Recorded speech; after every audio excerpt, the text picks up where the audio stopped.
नमस्कार दोस्तों, मैं हाजिर हूं झारखंड के प्रमुख समाचार पत्रों में छपी झारखंड के 24 जिलों की चुनिंदा बड़ी खबरों के साथ। जानिए आज की तमाम बड़ी खबरें जो आपके लिए जानना बेहद जरूरी है।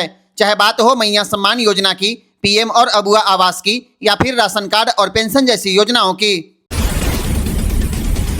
मैया सम्मान योजना की अगली किस्त जारी करने की तैयारी शुरू हो गई। लाभार्थी महिलाओं के लिए जरूरी है कि वे समय पर सारी औपचारिकताएं पूरी कर ले। विभाग ने साफ कर दिया है, जिनके दस्तावेज में त्रुटि है या जिनका वेरिफिकेशन अधूरा है, उनकी अगली किस्त रोक दी जाएगी। लातेहार जिला प्रशासन ने बताया है, सभी सामाजिक सुरक्षा योजनाओं का पूरा रिव्यू किया गया। सभी लाभार्थियों को समय पर पेंशन और सम्मान राशि मिले, इसके लिए बैंक खाते से आधार और मोबाइल लिंक होना अनिवार्य है। जिनका आधार मोबाइल सीडिंग अभी तक नहीं हुआ है, उन्हें तुरंत यह प्रक्रिया पूरी करनी होगी।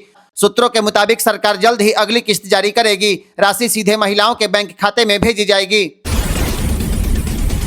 5 दिनों के दिल्ली प्रवास के बाद मुख्यमंत्री हेमंत सोरेन रांची लौट आए। उनकी वापसी के साथ राजनीतिक हलचल पर ब्रेक लग गया। दिल्ली में रहते हुए कई तरह की अटकलें चल रही थी। कभी सत्ता समीकरण बदलने की बात, कभी बीजेपी नेताओं से मुलाकात की चर्चा, लेकिन हकीकत है कि ऐसी कोई मुलाकात नहीं हुई। सरकार की तरफ से जानकारी न आने से अफवाहें और तेज हो गई थी, लेकिन जैसे ही मुख्यमंत्री लौटे पूरा माहौल एकदम साफ हो गया। हेमंत सोरेन और कल्पना सोरेन आज साथ में रांची पहुंचे और उनके लौटते ही सभी राजनीतिक चर्चाएं शांत हो गई। झारखंड सरकार 8 दिसंबर को विधानसभा के शीतकालीन सत्र में 11,000 करोड़ रुपए का अनुपूरक बजट पेश करने वाली है। सबसे बड़ा आवंटन इस बार भी मैया सम्मान योजना को मिलने की संभावना है। पिछले साल भी यही योजना नंबर 1 पर रही थी और इस बार राशि और बढ़ाई जा सकती है। सभी विभागों ने अपनी जरूरतें बताकर प्रस्ताव भेज दिया है और बजट का मसौदा अब अंतिम चरण में है। 1-2 दिनों में सदन में पेश करने के लिए प्रस्ताव तैयार कर लिया जाएगा। आपको बता दें, 5 दिसंबर से विधानसभा का शीतकालीन सत्र शुरू होगा, जो 11 दिसंबर तक चलेगा। आपको बता दें, अनुपूरक बजट वही होता है जो साल के बीच में तब पेश किया जाता है जब मुख्य बजट में दी गई राशि किसी योजना या खर्च के लिए कम पड़ जाए। अब नजरें 8 दिसंबर पर सबकी टिकी है, जब विधानसभा में यह पूरा बजट पेश होगा। झारखंड में एसआईआर से पहले 12 लाख वोटरों के नाम मतदाता सूची से हटा दिए जाएंगे। राज्य में मतदाताओं की पैतृक मैपिंग का काम चल रहा है और अब तक 1,61,00,000 से ज्यादा वोटरों की मैपिंग पूरी हो चुकी है। प्री एसआईआर में जांच के दौरान अनुपस्थित रहने वाले, दूसरे राज्यों में शिफ्ट होने वाले, मृत और 1 से अधिक जगह नाम दर्ज वाले ऐसे 12 लाख वोटरों को अब तक चिन्हित किया गया है। सीईओ के रवि कुमार ने सभी ईआरओ और उप निर्वाचन पदाधिकारियों के साथ बैठक कर पैतृक मैपिंग को मजबूत करने का सख्त निर्देश दिया है। आयोग का मानना है कि मैपिंग जितनी मजबूत होगी, आने वाले एसआईआर में उतने ही कम मतदाताओं को दस्तावेज जमा करने पड़ेंगे। उन्होंने कहा कि राज्य में ऐसे कई मतदाता हैं जो अन्य राज्यों से स्थानांतरित होकर झारखंड आए हैं या जिनका नाम पिछले एसआईआर के रिकॉर्ड से नहीं मिल पा रहा है। उन्होंने ऐसे मतदाताओं की पैतृक मैपिंग भारत निर्वाचन आयोग की वेबसाइट की सहायता लेकर करने का निर्देश दिया। इसके अलावा राज्य के मूल मतदाताओं की मैपिंग मुख्य निर्वाचन पदाधिकारी झारखंड की वेबसाइट के माध्यम से सुनिश्चित करने के लिए कहा है। 2026 में अप्रैल से सितंबर तक जनगणना के पहले चरण में मकानों की गिनती और हाउस लिस्टिंग का काम किया जाएगा। उसके बाद फरवरी 2027 में आबादी की गणना की जाएगी। लोकसभा में मंगलवार को गृह राज्य मंत्री नित्यानंद राय ने इसकी जानकारी दी है। स्पष्ट कर दिया कि जनगणना 2027 में 2 चरणों में आयोजित की जाएगी। इस बार जनगणना पूरी तरह डिजिटल होगी। मोबाइल ऐप से डेटा कलेक्शन और नागरिकों के लिए सेल्फ इन्यूमरेशन की सुविधा मिलेगी। केंद्र ने यह भी बताया है कि इस बार जनगणना के साथ जातिवार गणना भी की जाएगी। गौरतलब है कि भारत में जनगणना का इतिहास 150 साल पुराना है और पिछली जनगणना 2011 में हुई थी।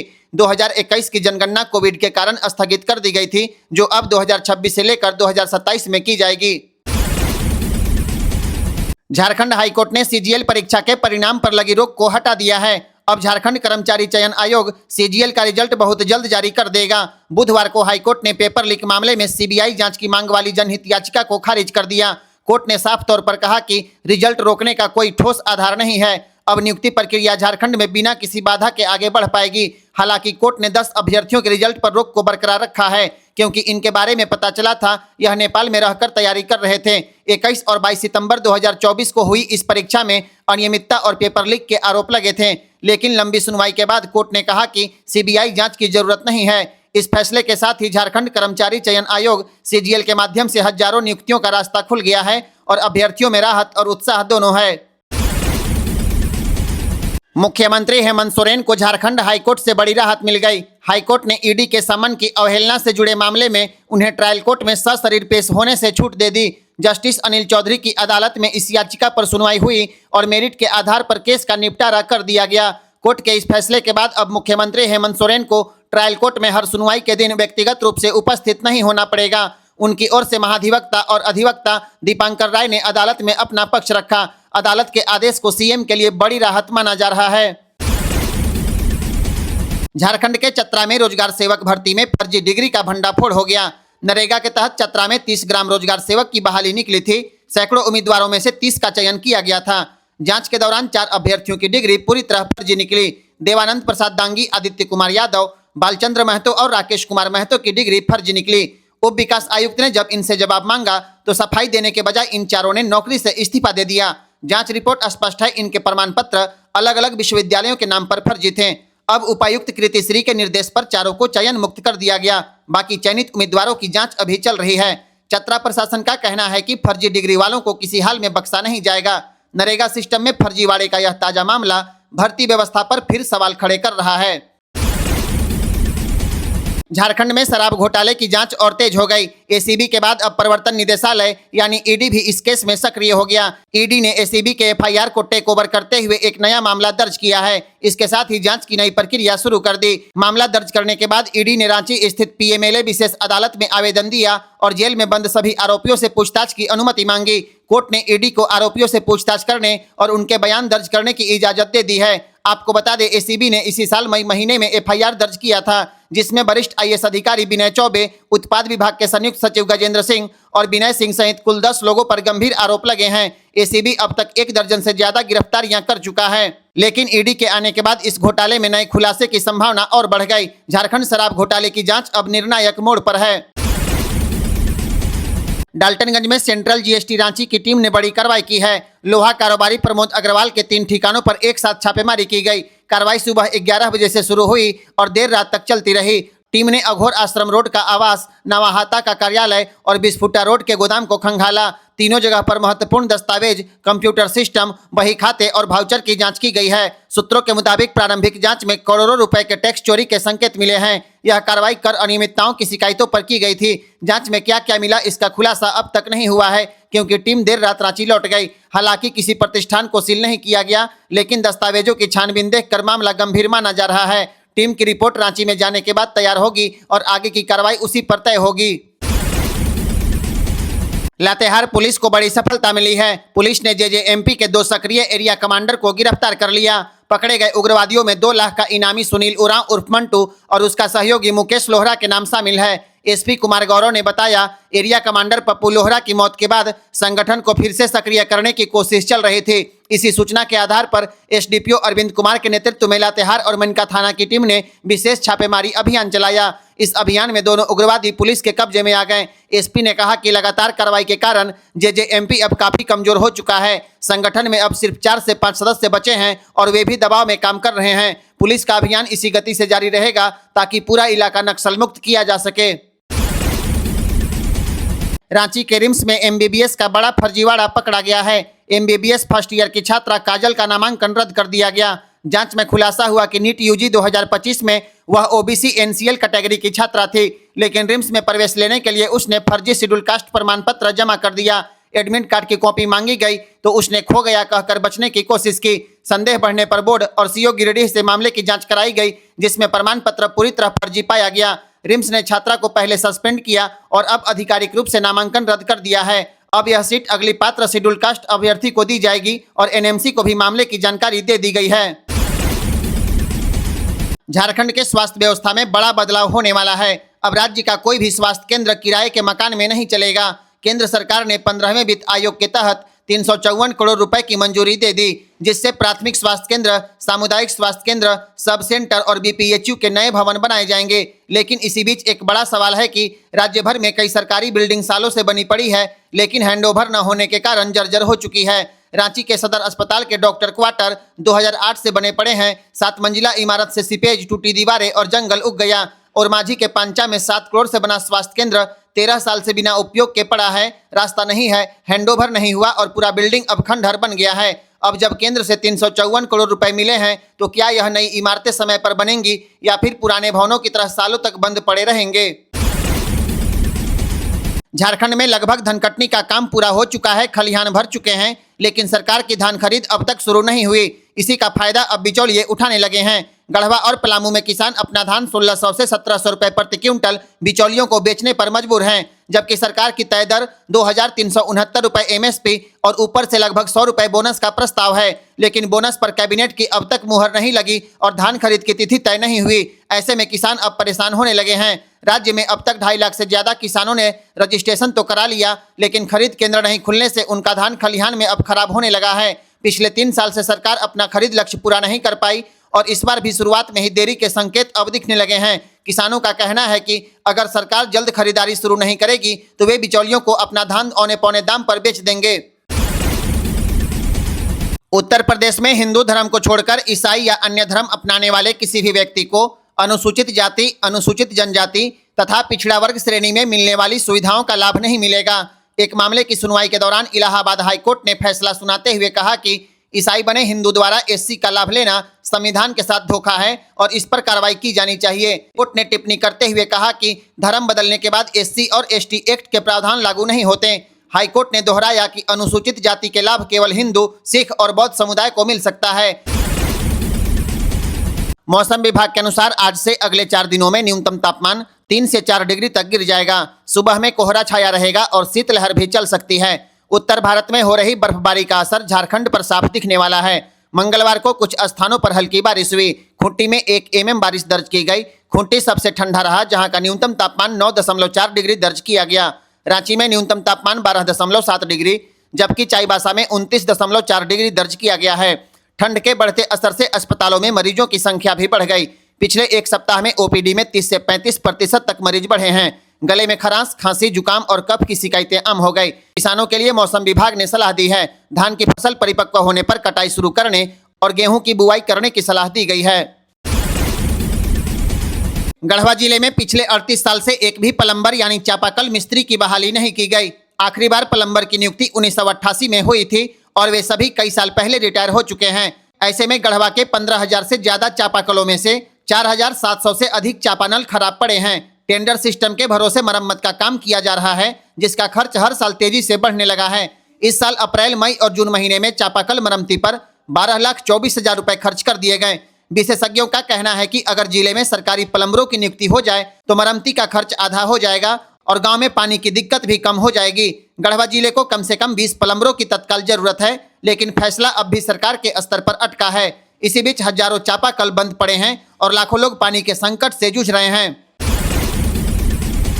गढ़वा में 13 दिसंबर शनिवार को राष्ट्रीय लोक अदालत का आयोजन होने जा रहा है। यह लोक अदालत गढ़वा व्यवहार न्यायालय और अनुमंडलीय व्यवहार न्यायालय नगर उटारी दोनों जगह लगेगी। प्रधान जिला एवं सत्र न्यायाधीश मनोज प्रसाद ने लोगों से अपील की है कि जल्द, सरल और सस्ता न्याय पाने का यह सुनहरा मौका बिल्कुल न गंवाएं। लोक अदालत में चेक बाउंस, मोटर वाहन दुर्घटना दावा, वैवाहिक विवाद, जल नल, श्रम विवाद, बैंक रिकवरी, सिविल मामले सहित कई मामलों का समाधान कराया जाएगा।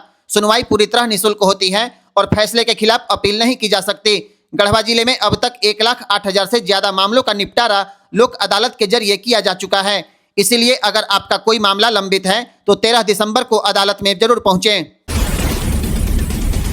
मुख्यमंत्री हेमंत सोरेन लौटने के बाद महागठबंधन की बैठक में शामिल होंगे, क्योंकि 5 दिसंबर से झारखंड में विधानसभा का शीतकालीन सत्र शुरू होने वाला है और इस सत्र की रणनीति इसी बैठक में तय होगी। सरकार सत्र में अपनी योजनाओं को जोरदार तरीके से पेश करेगी और विपक्ष पर आक्रामक रहने की योजना भी बनाएगी। आपको बता दें, 5 दिसंबर से 11 दिसंबर तक विधानसभा का शीतकालीन सत्र चलेगा। इधर झारखंड मुक्ति मोर्चा ने भाजपा पर कड़ा हमला बोला है। पार्टी ने अपने आधिकारिक एक्स हैंडल पर लिखा, झारखंड झुकेगा नहीं। पार्टी प्रवक्ता कुणाल सारंगी ने कहा है, घाटशिला उपचुनाव हारते ही भाजपा सरेंडर मोड में है। अगले 20 साल तक झारखंड की सत्ता में लौटना इनके लिए मुश्किल है। झारखंड में भाजपा और झारखंड मुक्ति मोर्चा की सरकार फिलहाल नहीं बनेगी। हेमंत सोरेन के भाजपा में जाने की अटकलों पर विराम लग गया। झारखंड मुक्ति मोर्चा ने खुद पूरी तस्वीर साफ करते हुए इस चर्चा पर विराम लगा दिया। झारखंड मुक्ति मोर्चा के आधिकारिक एक्स प्लेटफॉर्म में लिखा गया, झारखंड झुकेगा नहीं। इसके बाद जेएमएम के प्रवक्ता ने भी इस चर्चा को महज कल्पना बताया। दरअसल झारखंड के मुख्यमंत्री हेमंत सोरेन पिछले कुछ दिनों से दिल्ली दौरे पर हैं। उनके साथ उनकी पत्नी कल्पना सोरेन भी है। इस दौरे के बाद झारखंड में चर्चा शुरू हो गई। अब हेमंत सोरेन नए समीकरण बनाने में जुटे हैं और अब इंडिया गठबंधन को अलविदा बोलकर भाजपा के साथ सरकार बनाने की राह पर चल पड़े हैं। चर्चा यह भी है कि हेमंत सोरेन की भाजपा नेताओं के साथ कई बैठकें हो चुकी है, लेकिन इस चर्चा के बाद ही झारखंड मुक्ति मोर्चा ने साफ कर दिया यह महज अफवाह है और भाजपा अफवाह फैलाने का मास्टर है। इधर स्वास्थ्य मंत्री इरफान अंसारी ने भी जमशेदपुर में इस घटनाक्रम को अफवाह बताया। कहा कि झारखंड में महागठबंधन की सरकार चलेगी। रेलवे के आरक्षण काउंटर से तत्काल टिकट बुक कराने के लिए अब ओटीपी यानी वन टाइम पासवर्ड बताना होगा। तत्काल टिकट के आवेदन फार्म में जो मोबाइल नंबर रहेगा उसी नंबर पर ओटीपी आएगा, उसे बताते ही तत्काल टिकट बुक किया जाएगा। रेलवे ने पायलट प्रोजेक्ट के तहत देश भर की 52 प्रीमियम ट्रेनों में ओटीपी आधारित तत्काल आरक्षण व्यवस्था शुरू की है। अगले कुछ दिनों में देश भर के आरक्षण काउंटर पर दूसरी सभी ट्रेनों में ओटीपी आधारित तत्काल आरक्षण व्यवस्था शुरू हो जाएगी। रेलवे की यह पहल तत्काल टिकट के दुरुपयोग पर रोक लगाने में सहायक होगी। आरक्षण फार्म में भरा गया नंबर वाला मोबाइल नंबर साथ रखना जरूरी है। आरक्षण टिकट के आवेदन में किसी अन्य का मोबाइल नंबर लिखकर तत्काल टिकट बुक कराने और मोबाइल आवेदक के पास न रहने से टिकट बुकिंग में परेशानी होगी। फार्म में जिस मोबाइल नंबर को लिखा जाएगा काउंटर पर बैठे बुकिंग क्लर्क के कंप्यूटर में उसे फीड करते ही ओटीपी जनरेट होगा। ओटीपी फार्म में दिए गए मोबाइल नंबर पर ही आएगा, उसे बताने के बाद ही तत्काल टिकट बुक होगा। झारखंड के पाकुड़ में सरकारी राशन घोटाले पर बड़ी कार्रवाई शुरू हो गई। 872 ऐसे लोगों की पहचान की गई है जिन्होंने पात्र न होते हुए भी लाल राशन कार्ड बनवाया और महीनों तक सरकारी अनाज उठाव किया। इसमें जीएसटी देने वाले, इनकम टैक्स भरने वाले, 4 पहिया वाहन मालिक और सीएसपी संचालक तक शामिल हैं, यानी आर्थिक रूप से सक्षम लोग जिन्होंने गरीबों का हक खा गया। अब जिला प्रशासन सख्त मोड में है। डीसी मनीष कुमार के निर्देश पर सभी अपात्र लोगों को नोटिस भेजा जा रहा है। आदेश है कि पूरा राशन का पैसा ब्याज सहित वापस करो। अगर समय पर राशि नहीं चुकाई गई तो विभागीय कार्रवाई होगी और किसी को रियायत नहीं मिलेगी। पाकुड़ प्रशासन ने स्पष्ट किया है, गलत तरीके से सरकारी लाभ लेने वालों को अब बख्शा नहीं जाएगा। सोना चांदी फिर से रिकॉर्ड लेवल के बेहद करीब पहुंच गया। सोमवार को सराफा बाजार में बड़ी उछाल देखने को मिली। चांदी एक दिन में 10,821 रुपए उछलकर 1,75,180 रुपए प्रति किलो पहुंच गई। सोना भी 2,209 रुपए चढ़कर 1,28,800 रुपए प्रति 10 ग्राम हो गया। सबसे खास बात है 24 कैरेट सोना अब अपने सभी समय के रिकॉर्ड से सिर्फ 784 रुपए नीचे रह गया है। एक्सपर्ट का अनुमान है कि इस महीने के आखिर तक सोना 1,35,000 प्रति 10 ग्राम तक पहुंच जाएगा। चांदी 1,85,000 रुपए प्रति किलो को छू सकती है। शादियों का सीजन भी सोने चांदी की खरीद को और बढ़ा रहा है। सोना खरीदने की अगर आप सोच रहे हैं तो बाजार पर नजर जरूर रखें। केंद्र सरकार की प्रधानमंत्री सूर्य घर मुफ्त बिजली योजना आपकी जिंदगी बदल सकती है। अब आप अपने घर की छत पर सोलर पैनल लगवाकर बिजली बिल जीरो कर सकते हैं और बिजली बेचकर कमाई भी कर लेंगे। इस योजना के तहत सरकार 1 किलोवाट पर 30,000, 2 किलोवाट पर 60,000, 3 किलोवाट या उससे अधिक पर 78,000 तक की सब्सिडी दे रही है। सबसे अच्छी बात है, आवेदन सबमिट करने के 30 दिनों के भीतर सब्सिडी आपके बैंक अकाउंट में आ जाएगा। 1 किलोवाट सिस्टम का खर्च लगभग 75,000 से 90,000, 3 किलोवाट पर 2 से 2.5 लाख, लेकिन भारी सब्सिडी आपके बोझ को कम कर देगी। इस योजना का लाभ लेने के लिए आपके पास खुद का घर, मजबूत छत, आधार कार्ड, राशन कार्ड, बिजली कनेक्शन और भारतीय नागरिकता होना चाहिए। सोलर लगते ही आपको 300 यूनिट तक मुफ्त बिजली मिलेगा। जरूरत से ज्यादा बिजली बेचकर अतिरिक्त कमाई होगी और लंबे समय तक पैनल की वारंटी और सालों भर का फायदा मिलेगा। इसके लिए आप ऑनलाइन आवेदन कर सकते हैं। सरकारी योजनाओं के हर अपडेट और आम लोगों से जुड़ी हर खबर के लिए जीपीएल न्यूज को फॉलो करना मत भूलिए। झारखंड में साइबर अपराधियों ने इस बार एक जज साहब को अपना शिकार बना लिया। रांची के शालीमार बाजार में सब्जी खरीदने पहुंचे खुट्टी के अपर जिला एवं सत्र न्यायाधीश प्रथम राकेश मिश्रा का मोबाइल उनकी जेब से चोरी हो गया। 30 नवंबर को मोबाइल चोरी के कुछ ही घंटों बाद साइबर अपराधियों ने उसी मोबाइल से बड़ी वारदात को अंजाम दे दिया। अमेजन ऐप से 1,34,000 रुपए की खरीदारी कर ली और अलग अलग ट्रांजैक्शन के जरिए 1,53,000 रुपए ट्रांसफर कर दिए गए। कुल मिलाकर 2,88,000 रुपए खाते से निकाल लिए गए और जज साहब को देर शाम ईमेल खोलने पर पूरे खेल का पता चला। शिकायत के बाद जगन्नाथपुर थाने में केस दर्ज कर लिया गया है। पुलिस अब इस बात की जांच कर रही है कि किसके खाते में पैसा गया और किस नाम से शॉपिंग की गई है। यह मामला साफ बताता है साइबर अपराधी किसी को नहीं छोड़ते। मोबाइल चोरी को हल्के में लेना अब भारी पड़ सकता है। रांची रेलवे ने 10 दिसंबर से 7 जनवरी तक 20 ट्रेनों को रद्द कर दिया है। Hatia Tatanagar express, Ranchi Bokaro passenger, Dumka Ranchi express, Ranchi चौपन एक्सप्रेस और खड़गपुर रांची एक्सप्रेस सहित कई ट्रेन पूरे 1 महीने तक नहीं चलेगी। इस अवधि में 10 ट्रेन को शॉर्ट टर्मिनेट किया गया है, यानी यह ट्रेन अपने अंतिम स्टेशन तक नहीं जाएगी। कुछ मुरी में रुक जाएगी, कुछ बोकारो में और कुछ मेसरा से ही वापस लौट जाएगी। रांची सासाराम एक्सप्रेस भी कई दिनों तक पिस्का स्टेशन से चलने वाली है। अगर आप दिसंबर जनवरी में किसी ट्रेन से सफर का प्लान कर रहे हैं तो रेलवे की अपडेट जरूर चेक करें, क्योंकि 10 दिसंबर से 7 जनवरी तक रांची रूट पर कई ट्रेन नहीं चलेगी। रेलवे ने रांची स्टेशन के रीमॉडलिंग और बड़े तकनीकी काम प्री नॉन इंटरलॉकिंग और नॉन इंटरलॉकिंग के चलते यह फैसला लिया है। झारखंड एकेडमिक काउंसिल यानी जैक ने प्रमाण पत्र में संशोधन के लिए अंतिम मौका दे दिया है। जैक के स्थापना काल से लेकर वर्ष 2024 तक जारी किए गए सभी प्रमाण पत्रों में संशोधन के लिए आवेदन 30 जून 2026 तक स्वीकार किए जाएंगे। इनमें पंजीयन रसीद, प्रवेश पत्र, अंक पत्र, प्रवचन पत्र, औपबंधित प्रमाण पत्र और मूल प्रमाण पत्र शामिल है। वर्ष 2025 और उसके बाद की परीक्षाओं के लिए प्रमाण पत्र संशोधन की समय सीमा अधिकतम 3 साल तय की गई है। झारखंड एकेडमिक काउंसिल ने स्पष्ट किया है, निर्धारित अवधि के बाद संशोधन से संबंधित किसी भी आवेदन पर कोई विचार नहीं किया जाएगा। जिन विद्यार्थियों के दस्तावेज में नाम, जन्मतिथि या अन्य कोई त्रुटि है, उनके लिए यह अंतिम अवसर है। झारखंड में कक्षा 8वीं, 9वीं और 11वीं की परीक्षा पैटर्न अब पूरी तरह बदल जाएगी। अगले सत्र से इन कक्षाओं की परीक्षा अब झारखंड एकेडमिक काउंसिल नहीं लेगा। इन परीक्षाओं का आयोजन JSERT करेगा। सबसे बड़ा बदलाव, अब परीक्षा OMR सीट पर भी होगी और साथ में लिखित परीक्षा भी देना पड़ेगा, यानी छात्रों को 2 मोड में अपनी तैयारी करनी होगी। यह बदलाव इस सत्र में लागू होना था, लेकिन समय कम होने और तैयारी पूरी नहीं होने के कारण झारखंड एकेडमिक काउंसिल ने इसे टाल दिया है। अब फैसला लिया गया है कि अगले सत्र से नया पैटर्न को अनिवार्य किया जाएगा। नई व्यवस्था का मकसद परीक्षा को आधुनिक बनाना, पारदर्शिता बढ़ाना और छात्रों को कॉम्पिटिटिव फॉर्मेट से जोड़ना है। पलामू के एक पारा शिक्षक का दिल अपने ही स्कूल के रसोइया पर आ गया। अब मास्टर साहब रसोइया से जबरन शारीरिक संबंध बनाना चाहते थे, लेकिन महिला ने इसका विरोध कर मामले की जानकारी अपने पति को दी।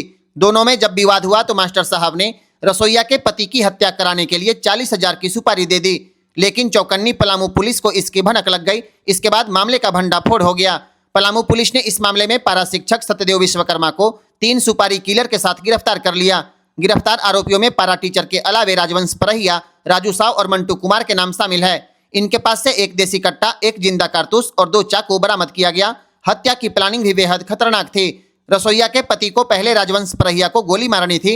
यदि गोली नहीं लगती तो राजू और मंटू चाकू से हमला कर उसकी हत्या करते। अगर आपने अपने मोबाइल फोन से सिम कार्ड को निकाल दिया तो WhatsApp, Telegram, Signal, Snapchat, Arattai, ShareChat, JioChat जैसे सोशल मैसेजिंग ऐप आपके मोबाइल में काम करना बंद कर देगा। दूरसंचार विभाग ने यह आदेश दूरसंचार साइबर सुरक्षा संशोधन नियम 2025 के तहत जारी किया है और यह निर्देश तुरंत प्रभाव से लागू हो गया। कंपनियों को 90 दिनों के भीतर सिस्टम तैयार करना होगा और 120 दिनों में सरकार को रिपोर्ट देनी होगी। नई व्यवस्था के तहत अब कोई भी ऐप सक्रिय सिम कार्ड के बिना आपके मोबाइल में काम नहीं करेगा। सरकार का कहना है कि बहुत से साइबर अपराधी सिम बंद होने या बदलने के बाद भी ऐप इस्तेमाल करते रहते हैं, जिससे कॉल रिकॉर्ड, लोकेशन ट्रैकिंग और डिजिटल फुटप्रिंट मिलना मुश्किल हो जाता है। इसलिए यह कदम उठाया गया है ताकि विदेशों से चलने वाले फ्रॉड, स्कैम और साइबर अपराधों पर रोक लग सके।